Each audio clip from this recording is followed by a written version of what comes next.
Hello, everybody, and welcome to our webinar, Negotiating Faculty Contracts. Is one of the webinars organized by the Center for Academic and Faculty Excellence.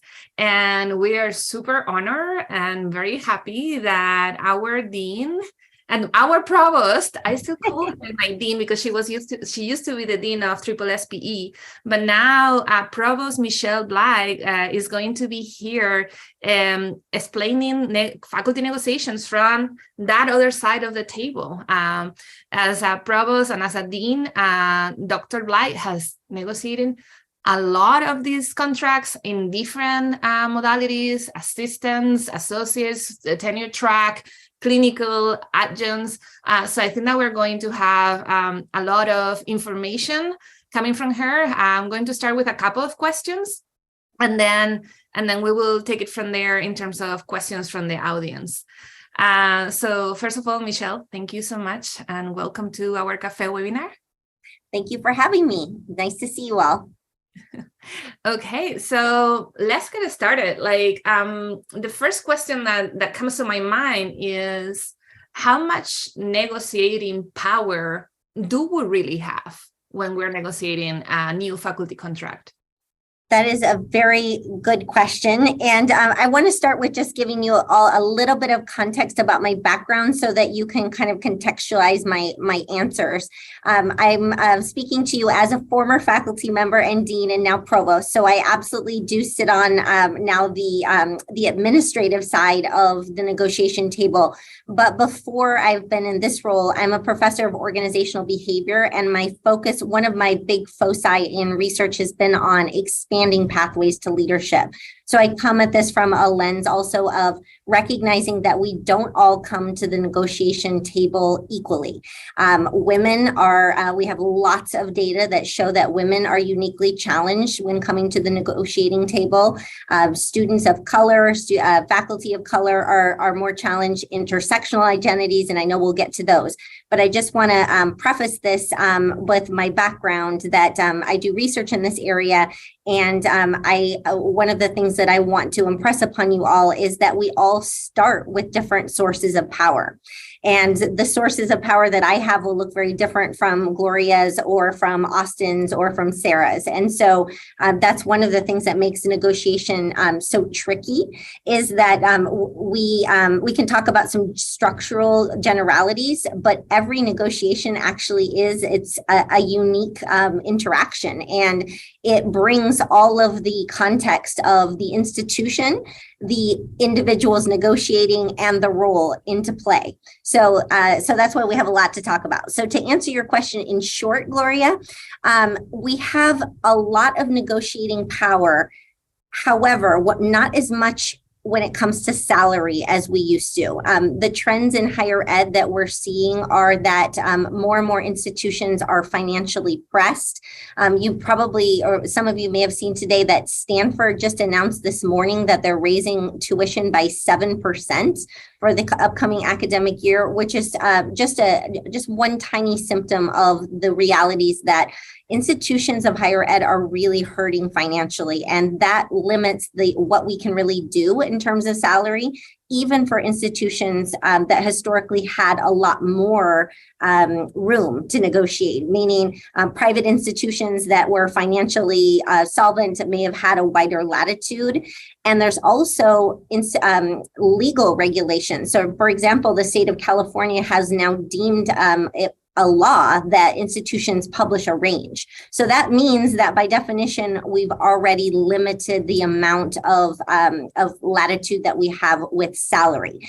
Now, that being said, we're going to talk about salary is only one of a nearly infinite number of factors that you can and should be thinking about when you negotiate. So not a short answer, but we have less room than we have before on salary, but we have a lot of other things that we can think about. Oh, you're on mute. Sorry. Of course, I'm on mute. What is a webinar without anybody saying that? Of course. I wanted to go into what are the other things that we can negotiate apart from salary. But before we get there, you said something very interesting that I hadn't that I know about, but I didn't think about it before.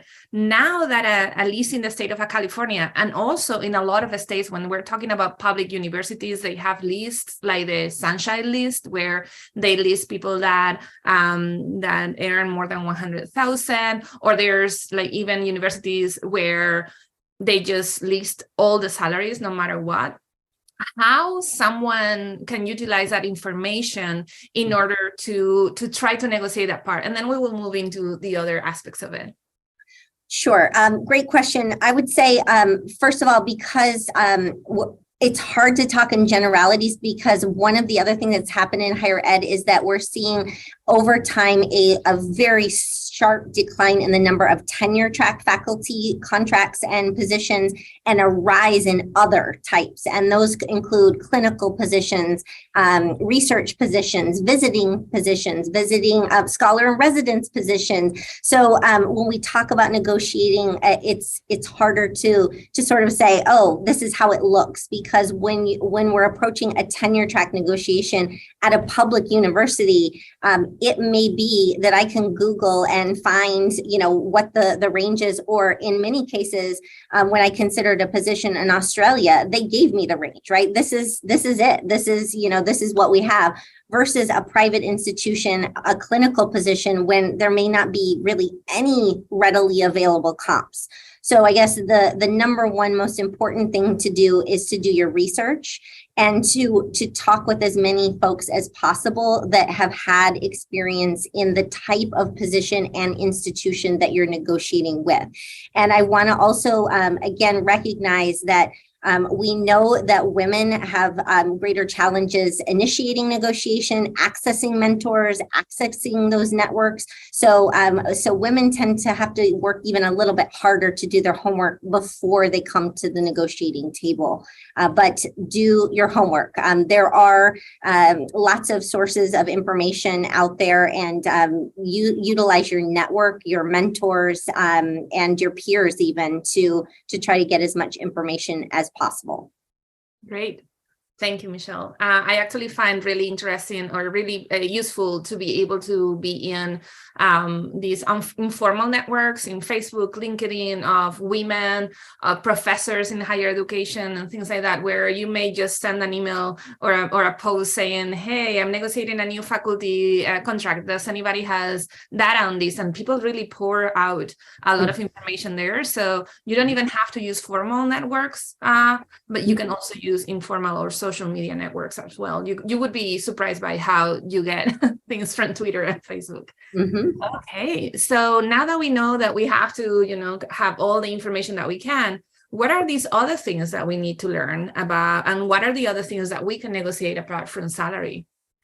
So great question. The answer is, I think, quite a lot, but again, it depends on the nature of the position. I mean, a lot of the things that we talk about in terms of negotiation are, number one, compensation, right? So when we think about compensation, we're thinking about both salary, but we're also thinking about benefits. We're thinking about bonuses. We're thinking about resources for starting up a research program. We're thinking about travel. We're thinking so compensation in terms of the amount of money is usually the one that people focus the most on. And even within that dollar bucket, there are a number of different types of things to be thinking about there.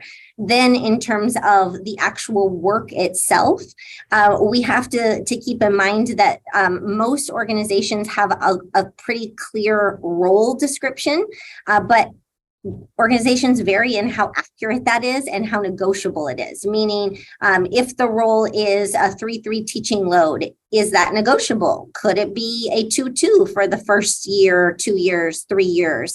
Does the role include supervision of students or doctoral students or other faculty? If that is a part of the role, then the compensation should be associated in a higher level, and or it may be possible to negotiate the scope of your supervision skills.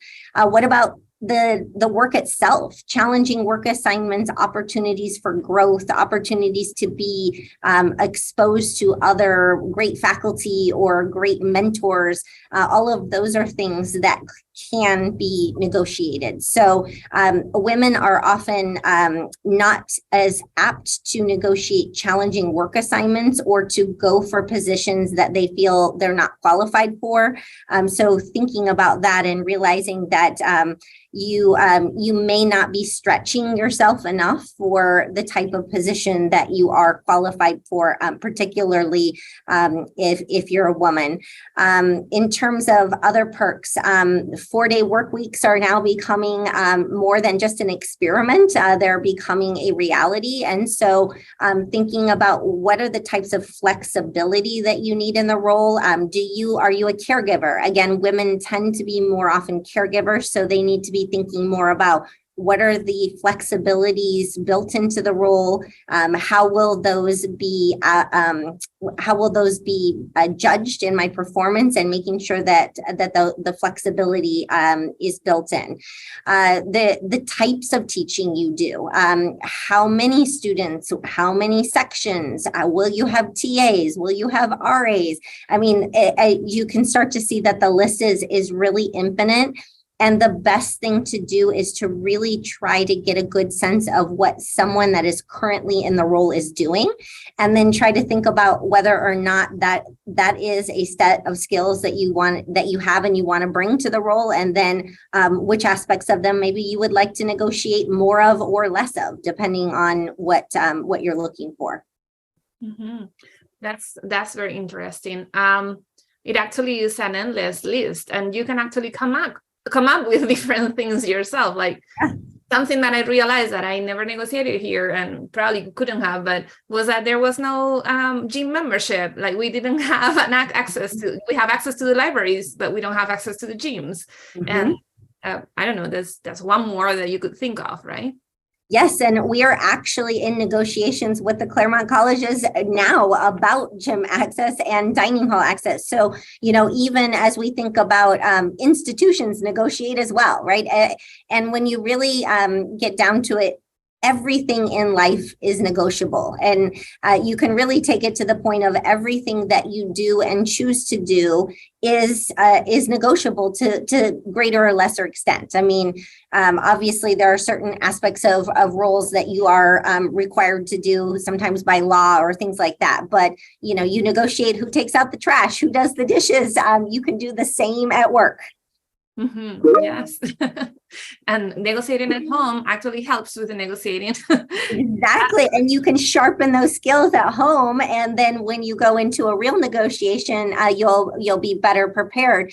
One of the things that Babcock and Lashover found when they did their work on negotiations were when they asked men and women MBA students what metaphors they had came to mind when they think about negotiation.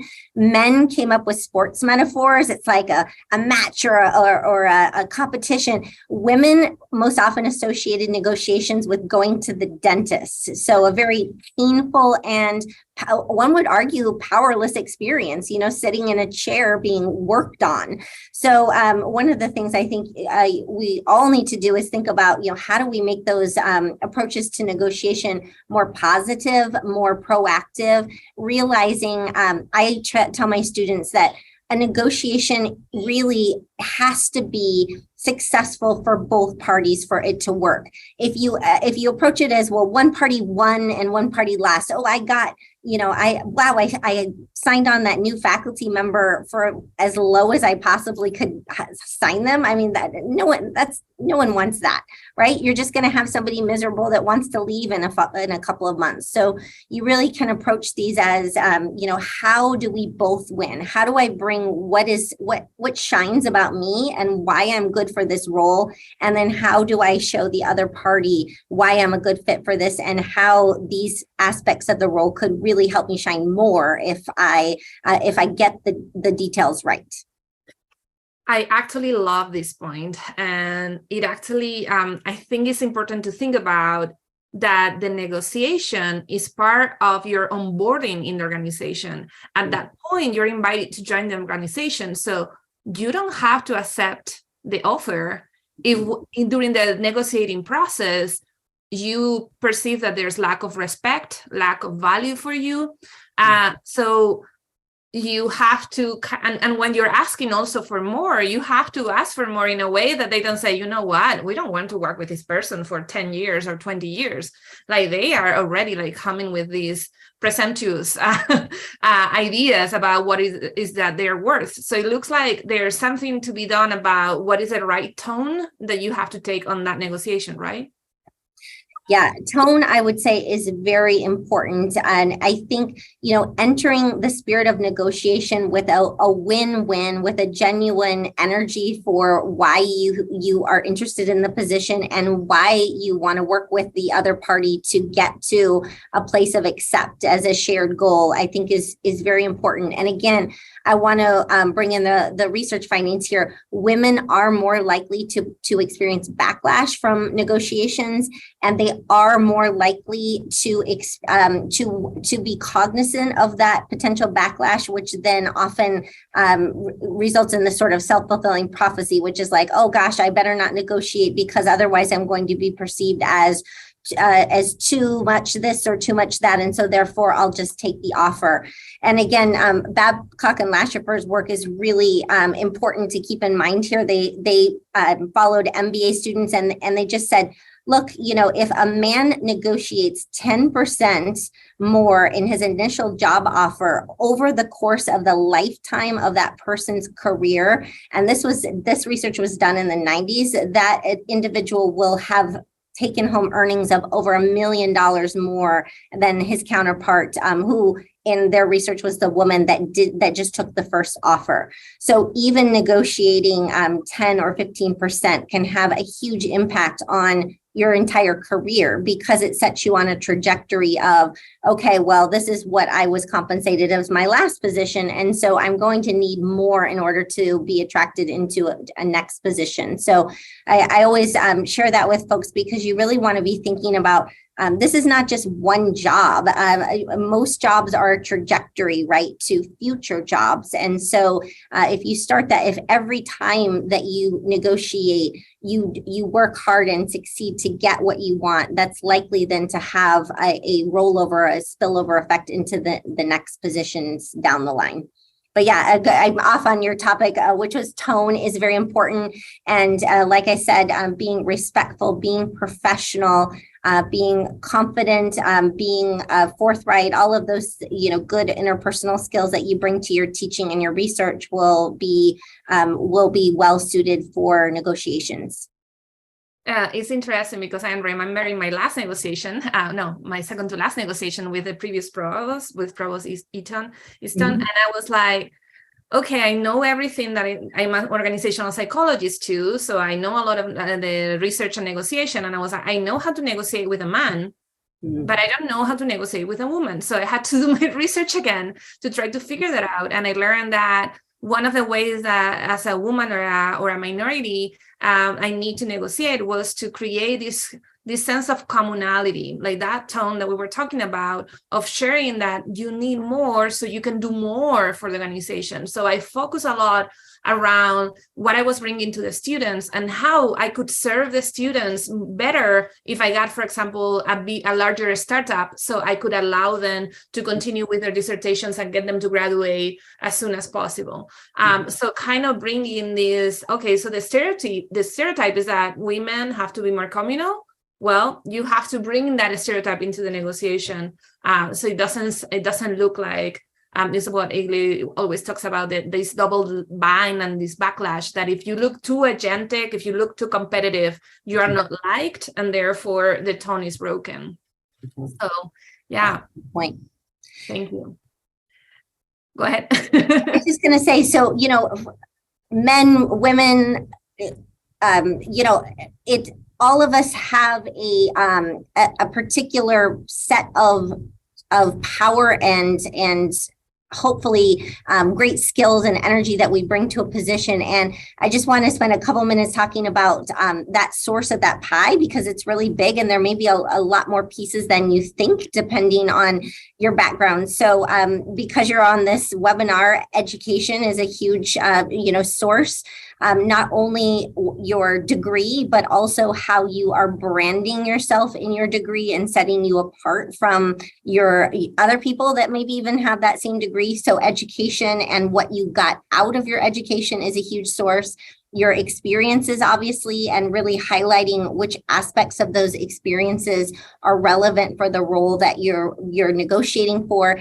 Any kind of special skills or training that you bring, like Gloria said, her background and skills give her a capacity to reach our students in a different way than I could. So highlight any of those uniqueness. This is your chance to shine. The depth of your knowledge and expertise. So if you really know something in a particular way and have really mastered it, how do you share that and highlight that in your negotiations? Your unique talents, your reputation in your field. What about your social interpersonal skills, your evidence of leadership, team building abilities, your connections with external clients or alliances, outside contexts, even supports of powerful mentors can be sources of power. Knowledge about the organization or the context that you're working in. You've done your homework and you know that context richly. The fact that you have alternatives. So the more alternatives you have, the more source of power that you bring to the negotiation. You can walk. If anything doesn't meet your needs, you have alternates. And the other side, the university have limited alternatives. Gloria is the only one that can teach this particular class and do research in this particular way, means I'm going to have to work a lot harder to get to that yes with her than if I had 20 faculty that can all do it. And so I have all those alternatives, so then I don't have to work quite as hard at the negotiation to get it to a win-win. So lots of different sources of power, expertise, and to highlight that you bring to the negotiation. You're giving me a lot of ideas to negotiate with you. Okay, so I'm making a list of things to keep in mind based on our conversation. So first of all, gather all the information that is possible from networks, the internet, mentors, and things like that. Then also make a list of negotiables. So not only salary, but compensation as a whole, and then resources, like thinking about everything as a resource, and all that is negotiable. Then the importance of negotiation, like be clear and be sure that you need to negotiate, because that's going to it's going to affect your financial success over time. And then the tone of a negotiation is important. You have to set it up as a win-win, not a dentist appointment or a tennis match. We will have to find at the end of the webinar, we will ask you about your metaphor. And then while negotiating, highlight your strengths, so you can kind of show the power that you have, like the margin of renegotiation. Anything else? Wow, those are excellent summary. So she's a stellar note taker and listener and summarizer. You tell she's done this before. I'm going to add it to my list of negotiation points when I have to with you. Okay. Well, so you have been using research and mentioning the role of gender in negotiation. I think that, and I had this question about how do you negotiate across intersectional identities, and the across is intentional. It's like kind of like, it's not only as one of the lower negotiator. I don't know if we should call it lower status negotiator, but the person who like the potential faculty member, the different identities that they may be identified with, but also what is the identity of the person that they're negotiating with. And I already kind of talk about it a little bit earlier when I was like, I can negotiate with a man, but not with a woman. So do you have anything to say about this? I would say just that, especially in higher ed, I'm proud to work in an industry where we really do and want to enhance our diversity at every level. And so intersectionalities and highlighting those are a real strength and importance and value that you can bring to the table in a way. And, I kind of approach it as, when we hire, for example, tenure track now, and Gloria and I have worked on this, making sure that we have structured ways to allow people to let those intersectionality shine, and how they bring something different to the table than other candidates might. And that's a real strength. I mean, that's a great advantage. So I think it's two-part. It's thinking about your identities and what you bring to the table that's unique.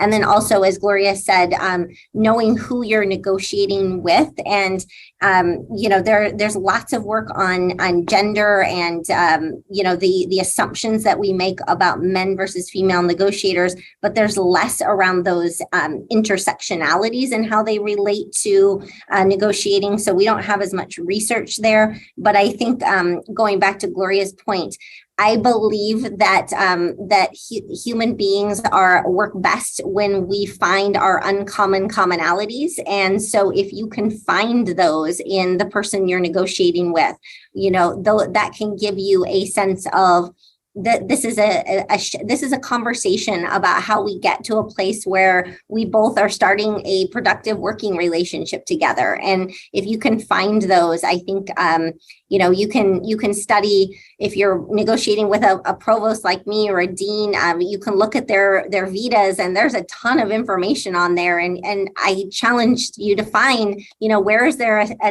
an intersection there where you go, wow, Michelle and I, it could be as simple as Michelle and I, Michelle grew up in Spokane. I grew up there too. Or it could be as disparate as I've never heard of Spokane. I grew up in fill in the blank. I'd love to talk with you about that. So it can be about how there's both similarities and surprises in your differences, and that can be a cool way to establish that common ground too. So it's finding the common ground.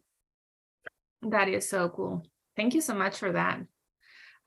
Okay, so it's 2028, and I wanted to have the second half hour for questions, and it looks like Austin already is warm up to it. So do you want to speak out loud, or do you want me to read the question? I don't mind speaking. It's fine. Yeah, thanks. Hi, Austin. Hey, Michelle. Just would love to hear more about negotiating clinical roles versus your traditional research roles, because I know they're really rare, and especially at public and state universities, they're almost non-existent. Yeah, that's a great question. And this is something that I'm going to sound old here, but I've been in higher ed. I've been at CGU a little over 20 years, and this has changed dramatically, even in the last 2 decades. So when I arrived at CGU, we were like 80% tenure track. And now we're only 52%, and we're actually high compared to other institutions. So the amount of clinical and research positions is increasing drastically, not as much in the private or in the publics, as you said. But my point is that these types of positions are becoming increasingly common, and it depends on the discipline. So for example, in business, the AACSB actually specifies that they want a certain percentage of faculty to be in clinical and basically what they call positions of experience rather than as positions of scholarship. So all of this is to say there are more clinical positions, and there are more opportunities for them now than ever before. At CGU, we define them as teaching heavy positions. So they're predominant. So our standard teaching load is 2 courses a semester, but for clinicals, they often teach 3 a semester. And that's because we don't evaluate them or expect them to be doing scholarly research. So that's how we need differentiate the appointments.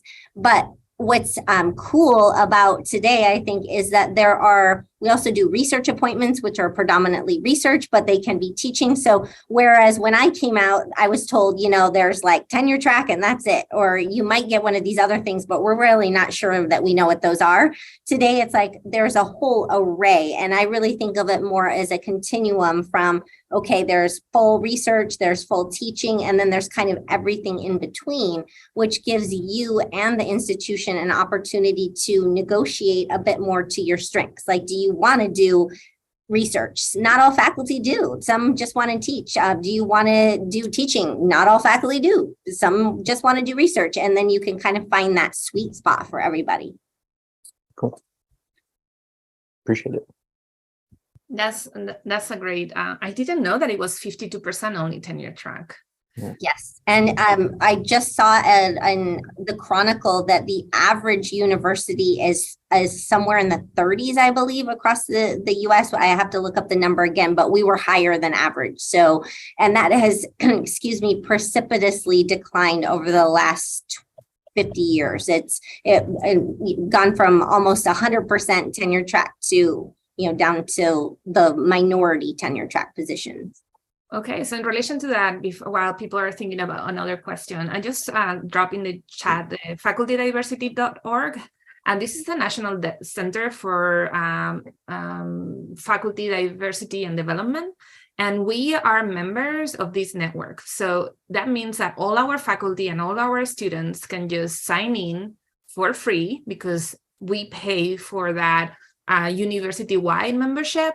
And there you can have access to a lot of tools like mentorship. There's going to be webinars about negotiating contracts. There's actually a webinar that is really interesting. I was listening to it 2 days ago about creating a climate of support for all types of faculty. And they were talking about exactly that clinical adjunct faculty are more now frequent than before, but that a lot of the practices and policies of higher institutions are very focused on tenured Correct. faculty. Yeah. So that's giving me ideas about how we're moving forward with CAFE and how we can support better our clinical faculty as well. Even though in this university, I would love to say that our clinical faculty, like for example, Dean Tiffany Berry, she is a clinical faculty and she's the Dean of SSSPE. And Lacey DeLangley, Lacey Ganley was until recently a clinical, and now she has just what we call been what's the word I'm looking for? Converted. It was converted to a tenure track position. So it is possible to go the other way, which again, I was told in graduate school, don't leave academia, because if you do, you can never come back and you'll never get a tenure track position. And that is absolutely not the case. We now have the opposite happening. And then even at the UCs, I recently just wrote a letter for one of our former faculty members. The UCs are now adding more basically teaching track of faculty positions that have the equivalent of tenure. So they have the sort of the guarantee of stable employment, but they're not scholarly only. So there's a lot of shifting going on, which I think is cool. Yeah. Okay. Any other questions? Yes. Yeah, I have. Thank you so much for Gloria and Michelle bringing up different aspects about negotiating faculty contract.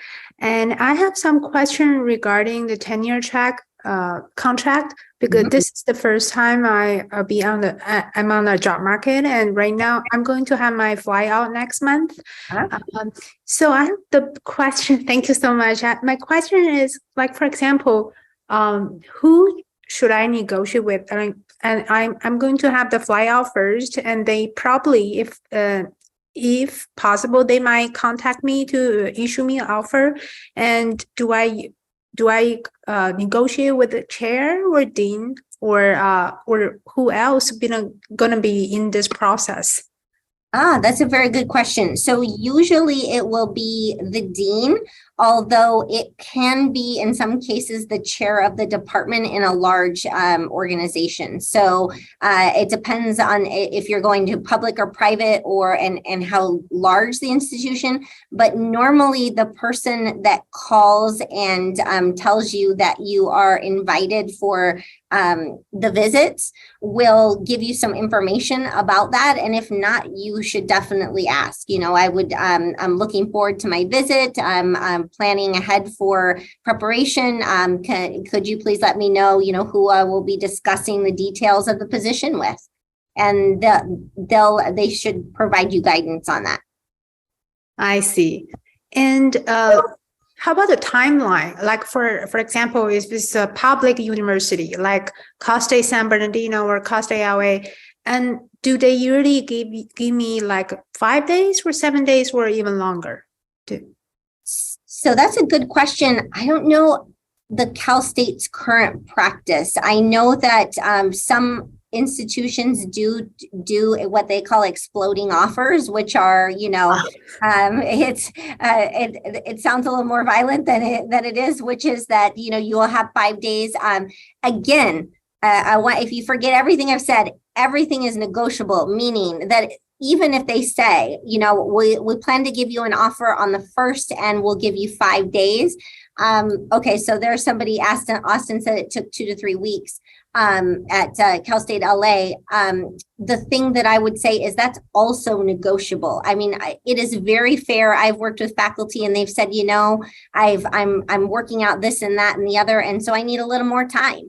And if they say no, again, you have to be willing to walk away. But if it's a place that cares about you and is going to be a good employer, I'd say they should do something reasonable to try to accommodate your reasonable request. Makes sense. Yeah, I do have 2 more questions, but I don't want the one keep talking. If anyone else also have question, you can ask me first. You can ask first. Yeah. That's very One nice. other thing I would add on Austin's comment is that often we meaning universities make adjunct decisions faster than we make tenure track decisions. And so I do want to set expectations there. One of the things I hear a lot from new faculty is the frustration with how slow the process can be, because from the administration side, when we authorize a tenure track search, we then often form a committee. That's a political and time-intensive process. Then we often have the committee appointed chair. Then the committee meets and discusses the elements of the position. And this can go on for months and months and months. And then sometimes candidates don't get timely feedback about where they are in the process, and that can be very frustrating. So I just want to set expectations that sometimes it's less, in my experience, that it's like you have 5 days to decide, and it's more like, gosh, it's been 5 weeks and I haven't heard anything. Like, why haven't I heard anything? So, and that's because, there's a lot that goes into a tenure track appointment. It is an appointment, it can be an appointment for life. And so, faculty and the processes can be quite slow in making sure that that's really the right decision for both sides. Okay. Any other questions? If not, I'm going to let Zhenshan ask more questions. Okay. Well, Right. For example, to negotiate an offer, usually we negotiate through email, back and forth, or we negotiate through like a Zoom meeting, which is negotiated once. And also, I'm wondering for the offer, for the contract, if it's a tenure track position, is it just a one-time thing? Like after 5 years, if they evaluate my performance, evaluate my teaching and research performance, do I still have the opportunity to negotiate a contract again? That's a great question. So normally, I think there were a couple questions in there actually. So one was on sort of the media. Are you negotiating sort of in person, on Zoom, via email? The realities are usually all three. So often what will happen, so taking my provost role, I will meet the candidates. The search committee will come to me and say, gosh, I want to hire Ching Ching. She's amazing.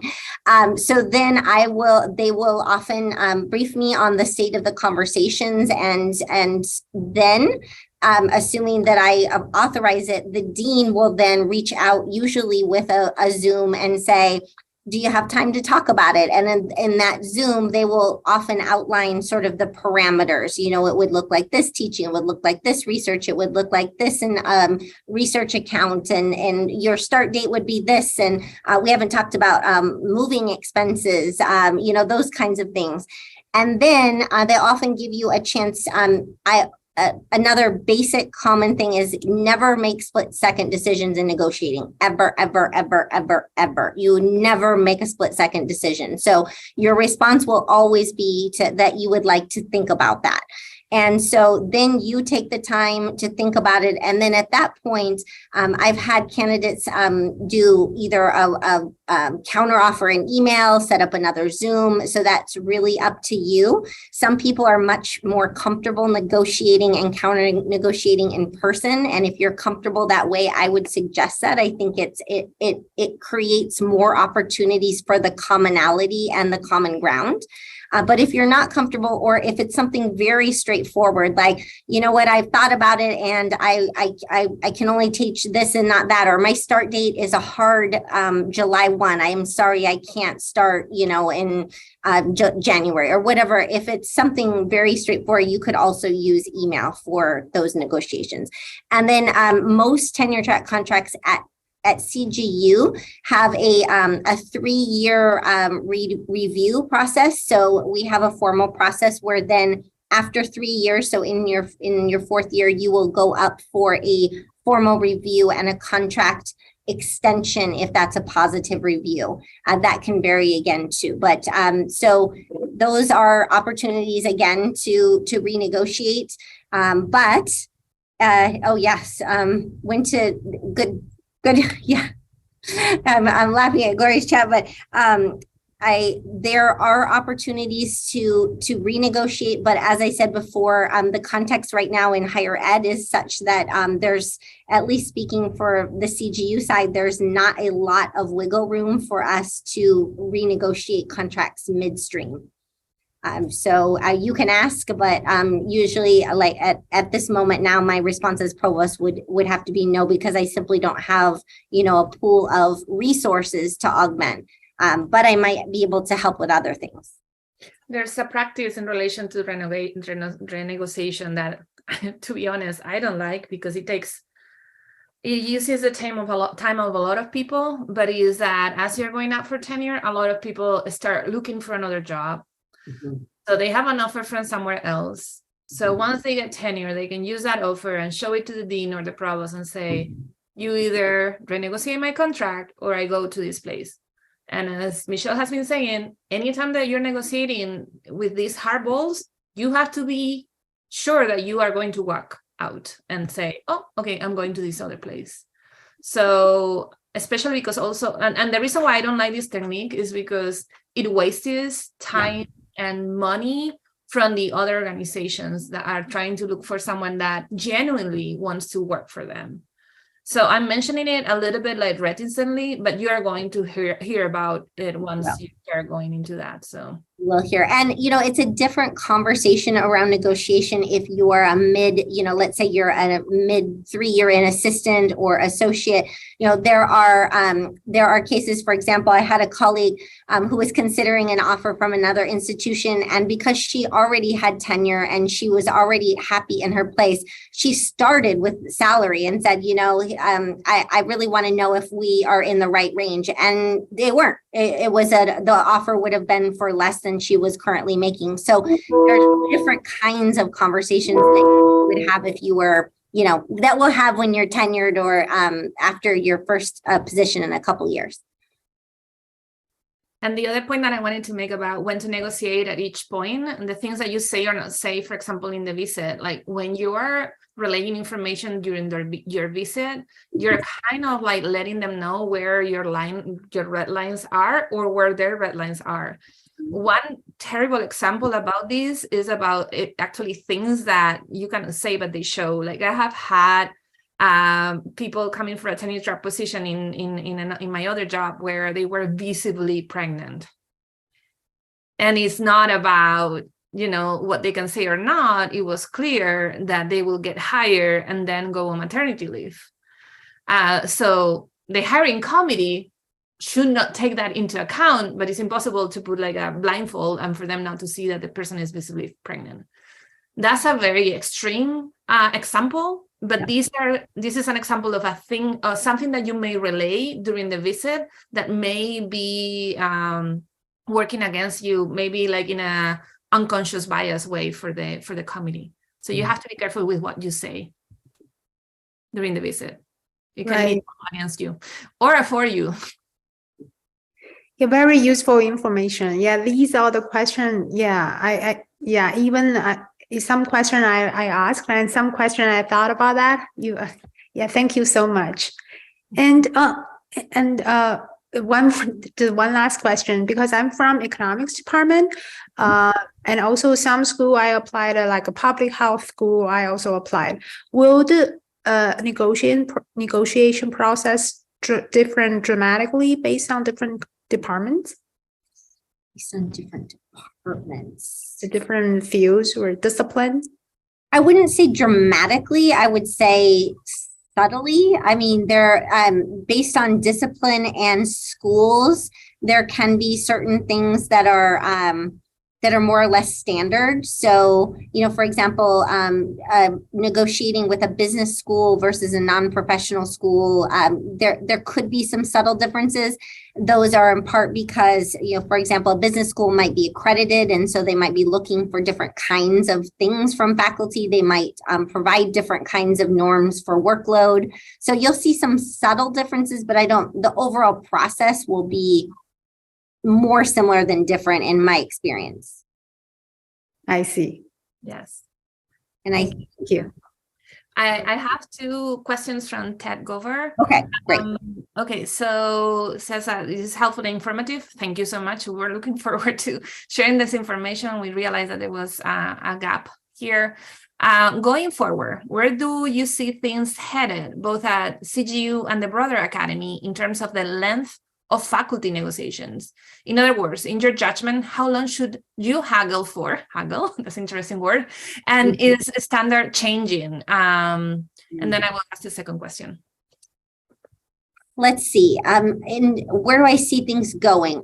I think that for lots of reasons that we don't have time to go into, that the process will continue to be more flexible. I see flexibility and adaptability happening, and that drive is continuing to be important.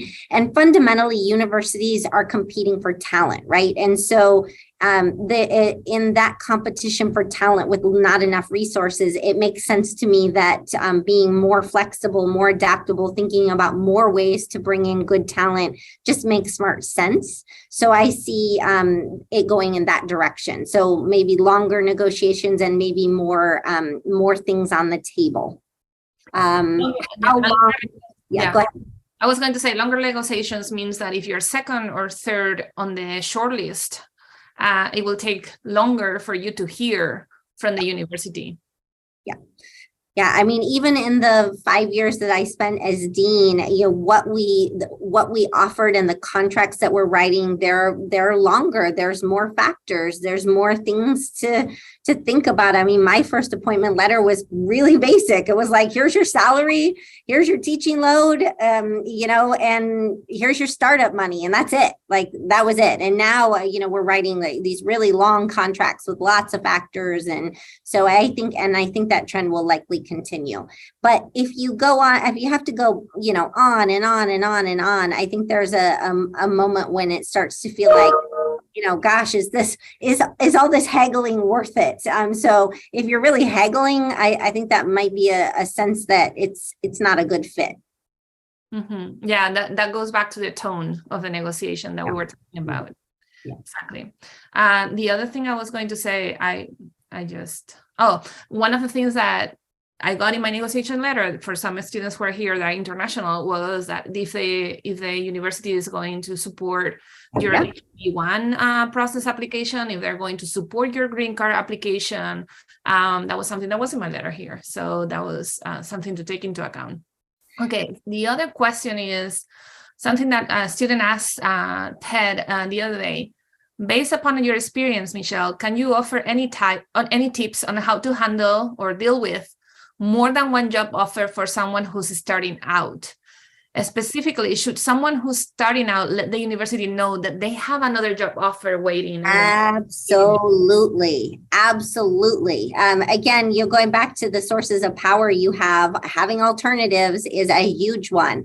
I have specifically seen in my time as dean, having another offer meant we moved faster and we were able to push a little bit more on a couple of factors. So yeah, I would say absolutely assuming they're viable, because you also have to remember, like Gloria said, If they say, you know what, sorry, we can't match that, and then you have to want to say, okay, then I'm going to go take that other offer, because it's very awkward to then go back and go, just kidding, I'll take what you offered. That doesn't set the conversation off on a very good tone. So definitely let them know. And then, in that time that Cheng was talking about, in terms of when you get the offer and then when you counter, is another time to be really thinking about what exactly will it look like for me to move to this job. I'll give you an example. I almost took a job in Australia years back. And one of the factors that I had never even anticipated is that I have 2 pets, and to move pets to Australia is literally a $20,000 endeavor. They have to be quarantined. They have to be shipped separately. So I asked for additional startup or moving money because of that. I mean, things like that you don't anticipate. The visa one is another huge one. Are they going to help you with that? How much is that going to cost if they don't? How long is that going to take? You have to do all of that research. So what is that move really going to look like for you in your situation? If you're moving kids that have special needs, like all of those things, really, you've got to be thinking about the details. You do not want to take a job and then realize, oh my goodness, now I have to put my child in a situation that's $80,000 a year more than I anticipated. And I just took a salary that was equivalent to a place that I wouldn't have had to pay that money. So you really have to be thinking about, what does this move mean for you, your situation, your family? And if there are financial costs associated with that, then you need to let the university know, not find out after the fact and then go, oh gosh, this isn't working out. I'm not going to be able to make this move after all. And they may not, survive the journey. That was a real one. That happened to my colleague, Tina Kula, who moved to Melbourne from Washington, and Libby just, the quarantine was too much for her. And she didn't make it to the house after the quarantine. So yeah, it's not only the money, it's also the stress that you're inflicting on your family or your, on your pets. Right, your whole life, right? One of the things I love about OB and I love about higher ed is that I do believe that this is a place where we can really set up situations where people thrive. And so, the negotiation is all about setting yourself up in a situation where this next position in your career is going to be an amazing one. You're going to thrive. You're going to have great colleagues. You're going to make impact. You're going to be thriving. And if you don't negotiate well, you're not starting yourself on a path for thriving. And that's ultimately, the goal for all of us. So you also can think about negotiation the other way around, in terms of like, okay, I don't have any other alternatives, and what they're giving me is going to give me like a competitive advantage in a couple of years. So instead of being waiting for like the perfect offer, should I take this offer and take advantage of it, get all the money that they can give me to go to conferences and network more, being able to build a teaching portfolio and doing all the teaching innovations that I can do, so then I can add it to. So you can use a job also to enrich your CV, to enrich your portfolio, to then go to the actual job that you want to. You can always see it also the other way. It's funny because we're psychologists or organizational behavior. We always have like 2 ways of thinking about situations. But if you don't have alternatives, there's always an alternative where you can try to make the best out of it. It's just that you have to craft it. So job crafting, career crafting, like thinking about how can we make this the best moving forward. Thinking about faculty positions as a place where you're going to grow old and retire from, that's very unrealistic in the climate where we are right now. I thought I was going to retire from University of Guelph, where I was there for 10 years, but the cold weather won. I'd love to. But anyways, and then you make decisions, you change over the years, you change on your interests, on your research interests, on how you want to teach students, what do you want to do? Or the organization changes, the institution changes, and you don't. So there's a lot of reasons for then going back into the job market and finding new things.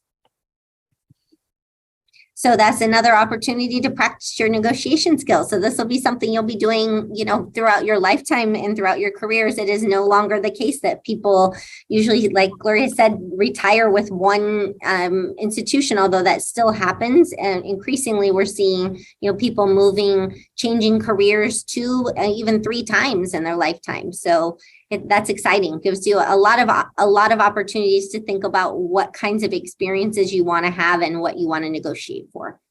Exactly. Okay, well, we're at 2:56.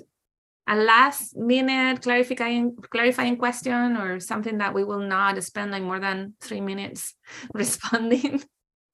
Oh, good. I'm at 1:56. So I'm like, oh no, I'm late for I'm late. No. So yeah, so then, okay, well, thank you so much. Yes, it's true. We need time between meetings. So yes, the recording will be shared. It's going to be available in the PFF or the CAFE website, actually. And just if you don't find it, just shout me an email and I will send it to you. Thank you so much. Thank you so much, Michelle, for your time. This is just so valuable because I know how busy you are. I cannot believe that we were able to get you for doing this. And thank you so much for all the information. This has been so helpful. You're welcome. Thank you for facilitating, and good luck. And remember, you will not get in life what you deserve. You will get what you negotiate. So go negotiate well. That's a great parting thought. Bye.